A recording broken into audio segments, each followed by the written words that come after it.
Assalamualaikum.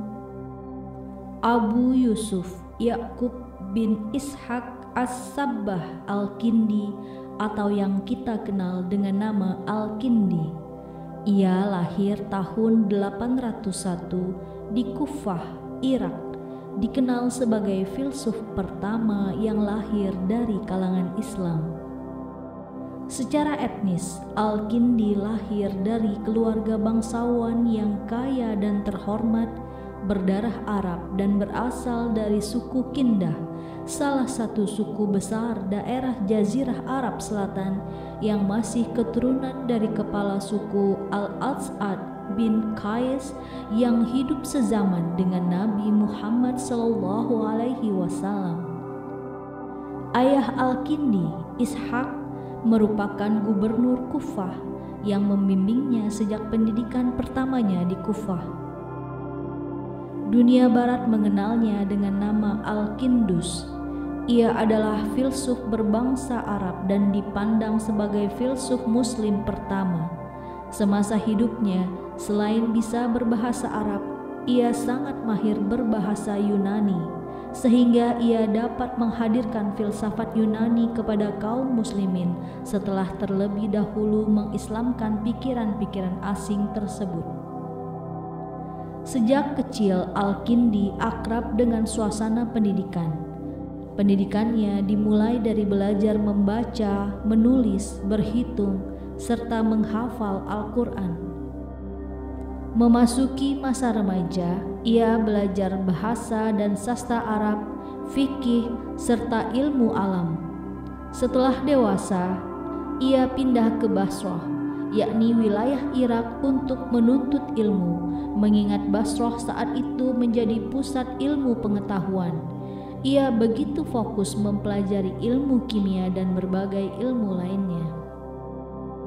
Ia kemudian melanjutkan studinya ke Baghdad di bawah naungan Khalifah Abbasiyah Al-Ma'mun yang berkuasa sejak tahun 813 selama 20 tahun dan dilanjutkan oleh Khalifah Al-Mu'tasim yang berkuasa setelahnya pada tahun 833 sampai 842.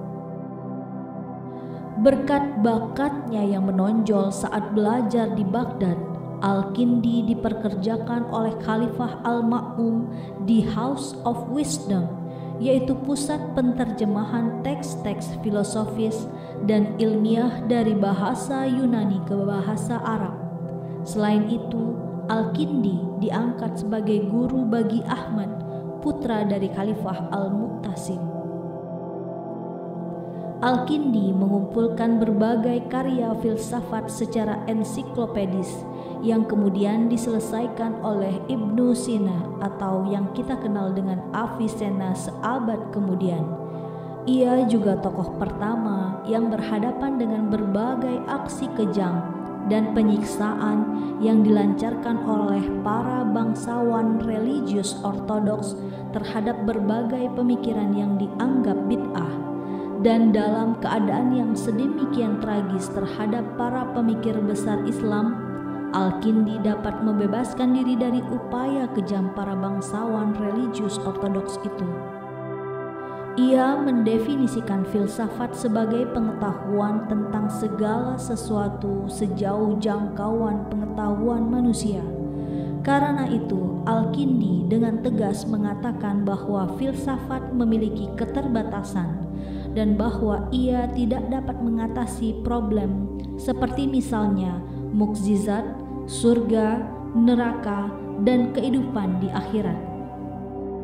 Dalam semangat ini pula, Al-Kindi berhasil melakukan konfrontasi teori ex nihilo nihil fit yang dikemukakan oleh Aristoteles dengan teori creatio ex nihilo. Masalah penciptaan ini dia garap dalam dua buah karyanya yang berjudul Filsafat Pertama serta Tentang Keesahan Tuhan dan Keterbatasan Alam Semesta. Selain filsafat, ia juga sangat menghargai matematika. Hal ini disebabkan karena matematika bagi Al-Kindi adalah mukaddimah bagi siapa saja yang ingin mempelajari filsafat. Mukaddimah ini begitu penting sehingga tidak mungkin bagi seorang untuk mencapai keahlian dalam filsafat tanpa terlebih dulu menguasai matematika. Matematika di sini meliputi ilmu tentang bilangan, harmoni, geometri, dan astronomi. Di bidang matematika, Al-Kindi memainkan peran penting dalam memperkenalkan angka India ke dunia Islam.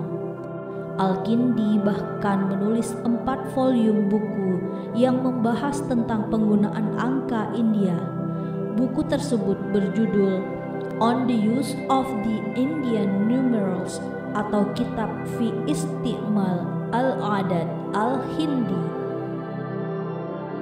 Yang paling utama dari seluruh cakupan matematika di sini adalah ilmu bilangan atau aritmatika.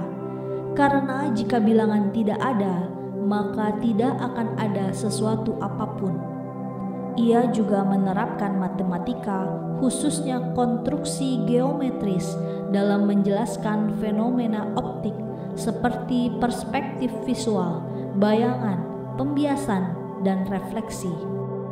Al-Kindi telah menulis banyak karya dalam berbagai disiplin ilmu, dari metafisika, etika, logika, dan psikologi hingga ilmu pengobatan, farmakologi, matematika, astrologi, dan optik, juga meliputi topik praktis seperti parfum, pedang, zoologi, kaca, meteorologi, dan gempa bumi.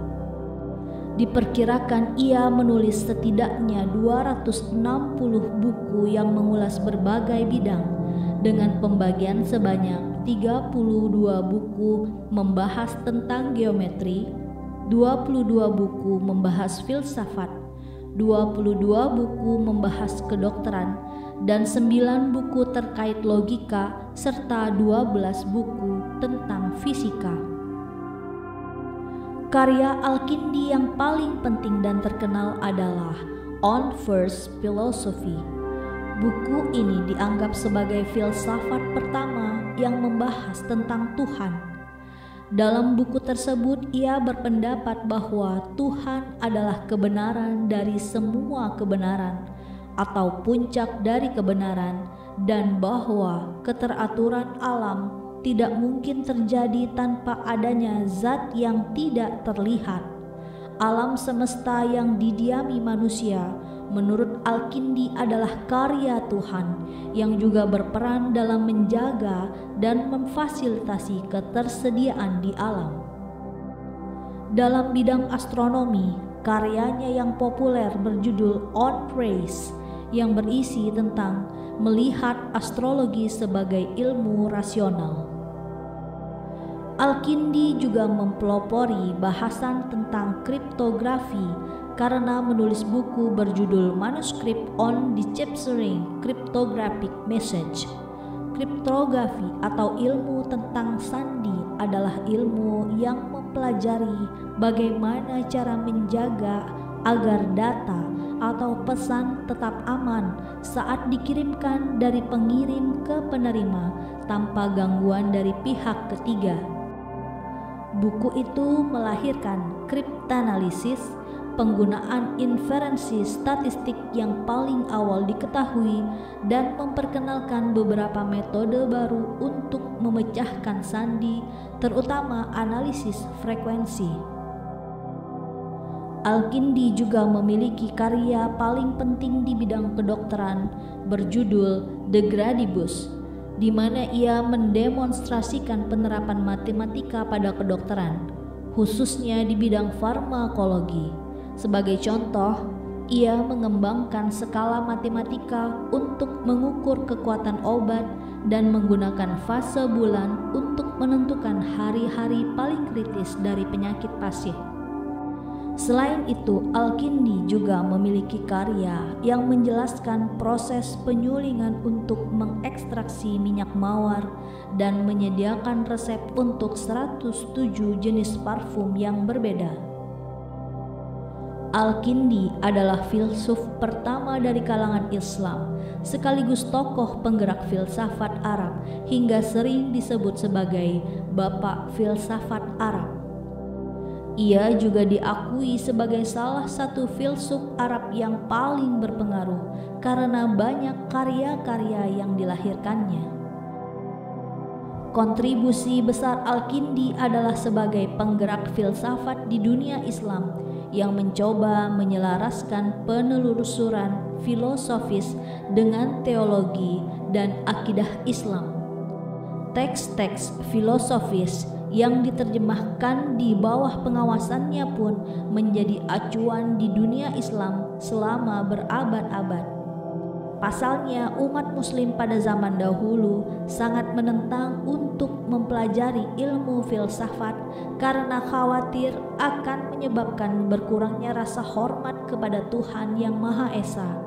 Namun, Al-Kindi berhasil mencoba membangun nilai filsafat dan mendesak mereka untuk bertoleransi dengan gagasan-gagasan dari luar Islam.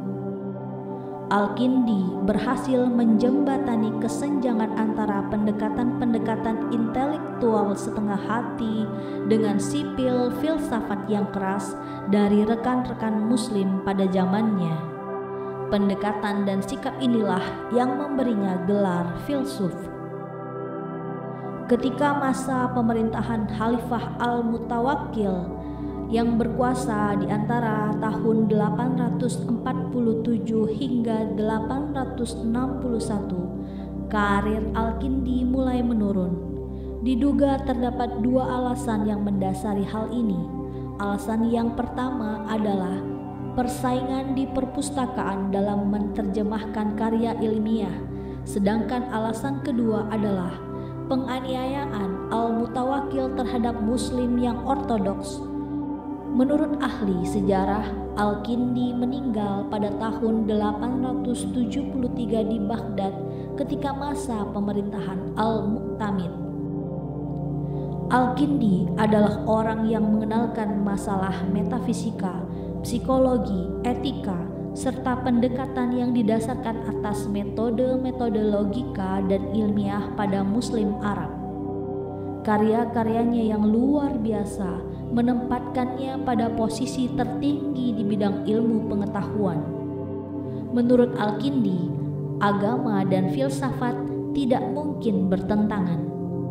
Agama di samping sebagai wahyu juga disampaikan menggunakan akal. Demikian pula dengan filsafat. Bagi Al-Kindi, filsafat adalah ilmu dari segala ilmu dan kearifan dari segala kearifan.